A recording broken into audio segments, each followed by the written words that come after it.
ਤੇ ਜਾਂਦੇ ਹਰਜੋਤ ਸਿੰਘ ਜੀ ਇੱਕ ਆਪਣੇ ਗਵਾਂਢੀ ਮੁਲਕ ਤੋਂ ਖਬਰ ਆ ਰਹੀ ਆ, ਜਿਹੜੇ ਇਨਵਿਜ਼ੀਬਲ ਇਨਵੇਡਰਸ ਦੀ ਆਪਾਂ ਅਕਸਰ ਇੱਥੇ ਅਮਰੀਕਾ 'ਚ ਵੀ ਗੱਲ ਕਰਦੇ ਰਹਿੰਦੇ ਨਾ, ਵੀ ਭਾਰਤ ਤੋਂ ਜਿਹੜੇ ਉਹ ਆ ਬਿਲਕੁਲ ਕੇ ਤੇ ਕਿਸ ਤਰੀਕੇ ਦੇ ਨਾਲ ਇੱਥੋਂ ਦੇ ਲੋਕਾਂ ਨੂੰ ਤੰਗ ਕਰ ਰਹੇ ਆ, ਪਰੇਸ਼ਾਨ ਕਰ ਰਹੇ ਆ, ਕੋਈ ਫਰੌਤੀਆਂ ਦੇ ਲਈ, ਕੋਈ ਕਤਲੋਗਾਰਤ, ਕੋਈ ਗੋਲੀਆਂ ਚੱਲਣੀਆਂ, ਉਸੇ ਸੰਬੰਧ ਦੇ ਵਿੱਚ ਓਨਟਾਰੀਓ ਦੀ ਪੀਲ ਪੁਲਿਸ ਨੇ ਇੱਕ ਅੰਤਰਰਾਸ਼ਟਰੀ ਅਪਰਾਧਿਕ ਗਿਰੋਹ ਜਿਹੜਾ ਉਹ ਉਹਦਾ ਪਰਦਾਫਾਸ਼ ਕੀਤਾ। 17 ਲੋਕ ਫੜੇ ਆ ਤੇ ਅਫਸੋਸ ਦੇ ਨਾਲ ਸਾਰੇ ਦੇ ਸਾਰੇ ਜਿਹੜੇ ਪੰਜਾਬੀ।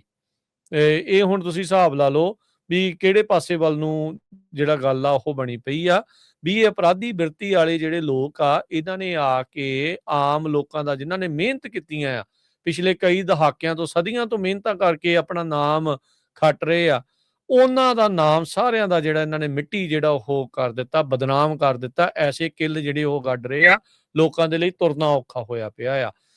24 ਘਟਨਾਵਾਂ ਦੇ ਨਾਲ ਸੰਬੰਧਿਤ 17 ਲੋਕ ਜਿਹੜੇ ਹਰਜੋਤ ਸਿੰਘ ਜੀ ਗ੍ਰਿਫਤਾਰ ਕੀਤੇ ਆ। 106 ਚਾਰਜ ਜਿਹੜੇ ਉਹ ਲੱਗੇ ਆ। 4 ਬ੍ਰਦਰਸ ਕਰਕੇ ਜਿਹੜਾ ਇਹਨਾਂ ਨੇ ਇੱਕ ਅੰਤਰਰਾਸ਼ਟਰੀ ਗਿਰੋਹ ਉਹਦਾ ਨਾਲ ਜੁੜੇ ਹੋਏ ਜਿਹੜੇ ਉਹ ਦੱਸੇ ਜਿਹੜੇ ਉਹ ਜਾਂਦੇ ਆ। 2025 ਦੇ ਵਿੱਚ ਇਹਨਾਂ ਦੀ ਜਾਂਚ ਜਿਹੜੀ ਹਰਜੋਤ ਸਿੰਘ ਜੀ ਸ਼ੁਰੂ ਕੀਤੀ ਗਈ ਸੀ। ਪੀਲ ਪੁਲਿਸ ਨੇ, Ontario ਪ੍ਰੋਵਿੰਸ਼ਨਲ police, Canada border service agency CBSA, FBI ਤੇ ਫਿਨ ਟਰੈਕ, ਇਹਨਾਂ ਸਾਰੀਆਂ ਏਜੰਸੀਜ਼ ਜਿਹੜੀਆਂ ਉਹ ਸ਼ਾਮਲ ਸੀਗੀਆਂ। ਬ੍ਰਿਟਿਸ਼ ਕੋਲੰਬੀਆ ਦੇ ਤੇ ਜਿਹੜੇ ਓਨਟਾਰੀਓ ਦੇ ਜਿਹੜੇ ਆ ਉਹ ਇਸ ਦੇ ਵਿੱਚ ਨਾਲ ਜਿਹੜੇ ਉਹ ਫੜੇ ਗਏ ਆ। ਇੱਕ ਹਰਜੋਤ ਸਿੰਘ ਜੀ ਬੰਦਾ ਜਿਹੜਾ ਆ ਉਹ ਕੈਲੀਫੋਰਨੀਆ ਦਾ ਵੀ, ਮੰਟੀਕੇ ਦਾ ਵੀ ਜਿਹੜਾ ਉਹ ਇਸ ਦੇ ਵਿੱਚ ਚਾਰਜ ਜਿਹੜੇ ਉਹ ਕੀਤੇ ਗਏ ਆ। ਬਰੈਂਪਟਨ ਦਾ 25 ਸਾਲਾ ਇਕਬਾਲ ਸਿੰਘ, ਨੌਰਵਲ ਤੋਂ 24 ਸਾਲਾ ਆਕਾਸ਼ਦੀਪ ਸਿੰਘ, ਸਰੀ BC ਤੋਂ 25 ਸਾਲਾ ਰਵਿੰਦਰ ਸਿੰਘ, ਸਰੀ ਦਾ 21 ਸਾਲਾ ਜਸ਼ਨਵੀਰ ਸਿੰਘ, ਬਰੈਂਪਟਨ ਦੇ ਅਗਲੇ ਸਾਰੇ 26 ਸਾਲਾ ਦਿਲਾਵਰਪ੍ਰੀਤ ਸਿੰਘ, 21 ਸਾਲਾ ਮਨਦੀਪ ਸਿੰਘ, 22 ਸਾਲਾ ਪ੍ਰਭਦੀਪ ਸਿੰਘ, 22 ਸਾਲਾ ਪ੍ਰਤਾਪਵੀਰ ਘੁੰਮਣ, 29 ਸਾਲਾ ਅਜੇਦੀਪ, 24 ਸਾਲਾ ਨਵਰੂਪ ਸਿੰਘ, 28 ਸਾਲਾ ਰਾਜਨ ਸਿੰਘ, ਇਹ ਬੈਰੀ ਤੋਂ ਨੇ। ਹੁਣ ਬੈਰੀ ਤੋਂ ਹੀ 22 ਸਾਲਾ ਅੰਮ੍ਰਿਤਜੋਤ, 22 ਸਾਲਾ ਜਸ਼ਨਪ੍ਰੀਤ, 27 ਸਾਲਾ ਗੁਨੀਤ, 32 ਸਾਲਾ ਸੁਖਵਿੰਦਰ ਸਿੰਘ, 30 ਸਾਲਾ ਮਹਿੰਦਰ ਸਿੰਘ ਤੇ ਮੰਟੀਕੇ ਤੋਂ 22 ਸਾਲਾ ਗੌਤਮ, ਇਹ ਜਿਹੜੇ ਉਹ ਸ਼ਾਮਲ ਆ। ਗੋਲੀਬਾਰੀ, ਆਰਸਨ, ਆਗਜਨੀ, 324 ਗੋਲੀਆਂ ਚਲਾਉਣ ਦੇ ਦੋਸ਼ ਆ ਇਹਨਾਂ 17 ਜਿਹੜੇ ਉਹ ਜਾਣਿਆਂ ਦੇ ਉੱਤੇ। ਹਥਿਆਰ ਵੀ ਫੜੇ ਆ, ਨਸ਼ੀਲੇ ਪਦਾਰਥ ਵੀ ਫੜੇ ਆ, ਮੋਬਾਈਲ ਫੋਨ, ਸਿਮ ਕਾਰਡ, ਨਕਲੀ ਪਛਾਣ ਵਾਲੇ ਜਿਹੜੇ ਦਸਤਾਵੇਜ਼, ਪਛਾਣ ਪੱਤਰ, ਉਹ ਵੀ ਜਿਹੜੇ ਉਹ ਫੜੇ ਗਏ ਆ। ਪੁਲਿਸ ਦਾ ਕਹਿਣਾ ਵੀ ਹੋਰ ਗ੍ਰਿਫਤਾਰੀਆਂ ਜਿਹੜੀਆਂ ਉਹ ਹੋ ਸਕਦੀਆਂ। ਸੋ ਜਿੰਨੇ ਵੀ ਆਪਾਂ ਰਹਿ ਰਹੇ ਆ ਨਾ ਲੋਕ, ਇਹ ਤੁਹਾਡੇ ਇਰਦ ਗਿਰਦ ਇਦਾਂ ਦੇ ਜਿਹੜੇ ਇਨਵਿਜ਼ੀਬਲ ਇਨਵੇਡਰਸ ਤੁਰੇ ਫਿਰਦੇ ਨੇ। ਇਨਵਿਜ਼ੀਬਲ ਇਨਵੇਡਰਸ ਆਪਾਂ ਤਾਂ ਕਹਿੰਦੇ ਆ ਵੀ ਇੱਕ ਤਾਂ ਇਹਨਾਂ ਨੇ ਘੁਸਪੈਠ ਕੀਤੀ ਹੋਈ ਆ ਤੇ ਦਿਸਦੇ ਨਹੀਂ ਆ, ਦੇਖਣ ਨੂੰ ਆਪਣੇ ਵਰਗੇ ਲੱਗਦੇ, ਆਮ ਲੱਗਦੇ, ਆਮ ਘਰਾਂ ਦੇ ਨਿਆਣੇ ਜਿਹੜੇ ਇਹ ਲੱਗਦੇ ਆ, ਪਰ ਇਹ ਘਿਨਾਉਣੇ ਕੰਮਾਂ ਦੇ ਵਿੱਚ ਜਿਹੜੇ ਉਹ ਪਏ ਹੋਏ ਆ। ਲੋਕਾਂ ਨੂੰ ਕਹਿ ਲਓ ਵੀ ਕਿਸ ਤਰੀਕੇ ਦੇ ਨਾਲ ਧਮਕੀਆਂ ਦੇ ਰਹੇ ਆ, ਗੋਲੀਬਾਰੀ ਜਿਹੜੀ ਉਹ ਕਰਦੇ ਆ, ਫਰੌਤੀ ਦੀਆਂ ਮੰਗਾਂ ਜਿਹੜੀਆਂ ਇਸ ਦੇ ਵਿੱਚ ਹੋ ਰਹੀਆਂ, ਚਾਹੇ ਉਹ ਕਾਰੋਬਾਰੀ ਆ ਤੇ ਚਾਹੇ ਉਹ ਆਮ ਭਾਈਚਾਰੇ ਦੇ ਜਿਹੜੇ ਲੋਕ ਆ, ਉਹਨਾਂ ਦੇ ਉਲਟ ਇਸ ਤਰੀਕੇ ਦੇ ਜਿਹੜੇ ਲੋਕ ਆ ਉਹ ਆ ਕੇ ਜਿਹੜੇ ਆ ਉਹ ਲੋਕਾਂ ਨੂੰ ਤੰਗ ਪਰੇਸ਼ਾਨ ਜਿਹੜੇ ਉਹ ਕਰ ਰਹੇ ਆ।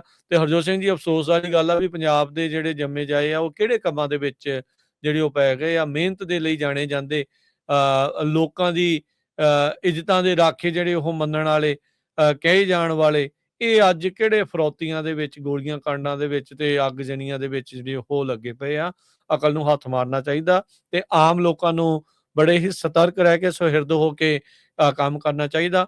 ਜੇ ਕਿਸੇ ਦੇ ਉੱਤੇ ਵੀ ਤੁਹਾਨੂੰ ਕੋਈ ਸ਼ੱਕ ਆ ਵੀ ਉਹ ਇਦਾਂ ਦੇ ਕੰਮਾਂ ਦੇ ਵਿੱਚ ਲੱਗਾ ਆ, ਤਾਂ ਭਾਈ FBI ਦੀ ਟਿਪ ਲਾਈਨ ਦੇ ਉੱਤੇ ਤੁਰੰਤ ਜਿਹੜੀ ਉਹਨਾਂ ਨੂੰ ਕਾਲ ਕਰੋ, ਤਾਂ ਜੋ ਆਪਾਂ ਇਹ ਗੰਦਗੀ ਜਿਹੜੀ ਆ ਉਹ ਇੱਥੋਂ ਸਾਫ਼ ਕਰ ਸਕੀਏ ਜੀ। ਸੋ ਸਾਰਿਆਂ ਦੀ ਤੁਸੀਂ ਏਜ ਗਰੁੱਪ ਦੇਖ ਲਓ ਵੀ 21-22 ਸਾਲ ਤੋਂ ਲੈ ਕੇ 30 ਸਾਲ ਦੀ ਉਮਰ ਤੱਕ ਦੇ ਹੈਗੇ ਆ। ਸੋ ਇਹ ਵੀ ਆਹ ਕੰਮ ਮਿਹਨਤ ਕਰਨ ਦਾ ਹੁੰਦਾ, ਇਹ ਵਕਤ ਹੁੰਦਾ। ਹਰਜੋਤ ਸਿੰਘ ਜੀ ਦੇਖ ਲਓ ਕਿਹੜੇ ਕੰਮਾਂ ਚ ਪੱਗਾਂ ਵਾਲੇ ਵੀ ਹੈਗੇ ਆ। ਪਿਛਲੇ ਹਫ਼ਤੇ ਇੱਥੇ ਵੀ ਫੜਿਆ ਇੱਕ ਕਾਰਾਂ ਚੋਰੀ ਦੇ ਮਾਮਲੇ ਦੇ ਵਿੱਚ। ਸੋ ਬਹੁਤ ਜ਼ਿਆਦਾ ਜਿਹਦੀ ਬਦਨਾਮੀ ਹੋ ਰਹੀ ਆ ਆਪਣੀ ਕੌਮ ਦੀ। ਅਨਫੋਰਚੂਨੇਟਲੀ ਆਪਣੀਆਂ ਜਿਹੜੀਆਂ ਸੰਸਥਾਵਾਂ ਆ, ਆਪਣੀਆਂ ਜਿਹੜੀਆਂ ਆਰਗੇਨਾਈਜੇਸ਼ਨਸ ਆ, ਉਹ ਚੁੱਪ ਬੈਠੀਆਂ ਆ। ਪਤਾ ਨਹੀਂ ਉਹੀ ਵੇਟ ਕਰ ਰਹੀਆਂ ਜਦੋਂ ਤੱਕ, ਜਿੱਦਾਂ ਆਪਾਂ ਸੋਚਦੇ ਨਾ ਵੀ ਇੱਕ ਕਮਿਊਨਿਟੀ ਵਾਲੇ ਜਿਹੜੇ ਲੋਕ ਆ, ਆਪਾਂ ਉਹਨਾਂ ਦੇ ਲਾਗੇ ਘਰ ਨਹੀਂ ਲੈਣਾ ਹੈਗਾ, ਵੀ ਬਹੁਤ ਖਤਰਾ ਆ ਕਿਤੇ ਇਹ ਹਾਲ ਸਾਡਾ ਸਾਰਿਆਂ ਦਾ ਨਾ ਬਣ ਜਾਏ। ਕਮਿਊਨਿਟੀ ਨੂੰ, ਆਪਣੀਆਂ ਸੋਸ਼ਲ ਆਰਗੇਨਾਈਜੇਸ਼ਨਸ ਨੂੰ, ਗੁਰੂ ਘਰਾਂ ਦੀਆਂ ਕਮੇਟੀਆਂ ਨੂੰ ਇਸ ਬਾਰੇ ਬੜਾ ਸੀਰੀਅਸਲੀ ਸੋਚਣਾ ਚਾਹੀਦਾ ਆ ਕਿ ਆਪਣੀ ਕਮਿਊਨਿਟੀ ਤੇ ਬਹੁਤ ਛੇਤੀ ਇੱਕ ਬਹੁਤ ਵੱਡਾ ਜਿਹੜਾ ਟੈਗ ਆ ਉਹ ਲੱਗ ਜਾਣਾ, ਜਿਹੜੀ ਲੱਗ ਰੋਜ਼ ਹੀ ਦੀ ਰਿਹਾ ਇੱਦਾਂ ਦੀ ਆ ਖਬਰ ਹਰਜੋਤ ਸਿੰਘ ਆਉਂਦੀਆਂ ਜੀ। ਲੱਗੇ ਰਿਹਾ ਆ। ਤੇ ਫਿਰ ਸਾਰਿਆਂ ਨੇ ਜਿਹੜਾ ਆ ਆਪਾਂ ਰੋਣਾ ਆ ਵੀ ਭਾਈ ਆਹ ਹੁਣ ਗੱਲ ਹੋ ਗਈ ਹੈਗੀ ਆ। ਉਸ ਤੋਂ ਪਹਿਲਾਂ ਜ਼ਰੂਰ ਸਾਰਿਆਂ ਨੂੰ ਰਲ ਕੇ ਜਿਹੜਾ ਆ ਕੋਈ ਐਕਸ਼ਨ ਲੈਣਾ ਚਾਹੀਦਾ ਹੈਗਾ ਆ। ਇਹਨਾਂ ਬੱਚਿਆਂ ਨੂੰ ਸਮਝਾਉਣਾ ਚਾਹੀਦਾ ਵੀ ਭਾਈ ਤੁਸੀਂ ਜਿਹੜੇ 100 ਸਾਲ ਤੋਂ ਜਿਹੜੇ ਆਪਣੇ ਬਜ਼ੁਰਗ ਇੱਥੇ ਆਏ ਸੀ 25-25 ਸੈਂਟ ਤੇ ਜਿਹੜੇ ਕੰਮ ਕਰਦੇ ਸੀ, ਉਹਨਾਂ ਨੇ ਕਦੇ ਇਦਾਂ ਦਾ ਕੰਮ ਨਹੀਂ ਕੀਤਾ। ਉਹਨਾਂ ਨੇ ਗੁਰੂ ਘਰ ਬਣਾਏ, ਇੰਨੀਆਂ ਆਰਗੇਨਾਈਜੇਸ਼ਨ ਬਣਾਈਆਂ, ਤੇ ਹੁਣ ਆਪਾਂ ਕਿਉਂ ਜਿਹੜਾ ਆ ਇਹ ਅੱਜ ਕੱਲ ਤਾਂ ਜੌਬ ਵੀ ਲੱਭਣੀ ਬੜੀ ਈਜ਼ੀ ਆ, ਬੜੀਆਂ ਜੌਬਾਂ ਬੜੀਆਂ ਈਜ਼ੀ ਆ, ਕਰਨੀਆਂ ਵੀ ਈਜ਼ੀ ਆ। ਤੁਸੀਂ ਉਹ ਮਾਹੌਲ ਸੋਚੋ ਜਿਸ ਟਾਈਮ ਦੇ ਉੱਤੇ ਆਪਣੇ ਬੰਦੇ ਕੈਨੇਡਾ 'ਚ ਜਾਂ ਅਮਰੀਕਾ 'ਚ ਆਏ, ਘੋੜਿਆਂ ਦੇ ਤਵੇਲਿਆਂ ਵਿੱਚ ਰਹਿੰਦੇ ਸੀ, ਆਟਾ ਵੀ ਨਹੀਂ ਮਿਲਦਾ ਸੀ, ਮਕਸੀਕਿਆਂ ਵਾਲੀਆਂ ਜਿਹੜੀਆਂ ਰੋਟੀਆਂ ਖਾਂਦੇ ਸੀ, ਤੇ ਗੁਰੂ ਘਰ ਵੀ ਕਦੇ-ਕਦੇ ਜਾ ਹੁੰਦਾ ਸੀ ਉਹਨਾਂ ਤੋਂ। ਪਹਿਲਾਂ ਉਹਨਾਂ ਨੇ ਗੁਰੂ ਘਰ ਬਣਾਏ, ਫਿਰ ਵੀ ਉਹਨਾਂ ਦੇ ਕਿੰਨੇ-ਕਿੰਨੇ ਸੈਂਟਾਂ ਤੇ ਉਹ ਕੰਮ ਕਰਦੇ ਸੀ। ਕਦੇ ਉਹਨਾਂ ਦਾ ਇੱਦਾਂ ਦਾ ਕ੍ਰਿਮੀਨਲ ਹਿਸਟਰੀ ਨਹੀਂ ਆਈ ਹੈਗੀ। ਹਮੇਸ਼ਾ ਹੀ ਆਈ ਵੀ ਬਹੁਤ ਹਾਰਡ ਵਰਕਰ ਹੈਗੇ, ਤੇ ਇਸੇ ਦੇਖੋ ਕਰਕੇ ਇੱਥੇ ਜਿਹੜੇ ਆ ਸਾਰਾ ਕੁਝ ਆਪਾਂ ਪਹੁੰਚੇ ਆ। ਵਧੀਆ ਜੀ, ਹੁੰਦੇ ਹੋਏ ਭਾਰਤ ਨੂੰ ਆਜ਼ਾਦ ਕਰਾਉਣ ਦੇ ਲਈ ਤੁਰ ਪਏ ਸੀਗੇ ਉਹ ਤਾਂ।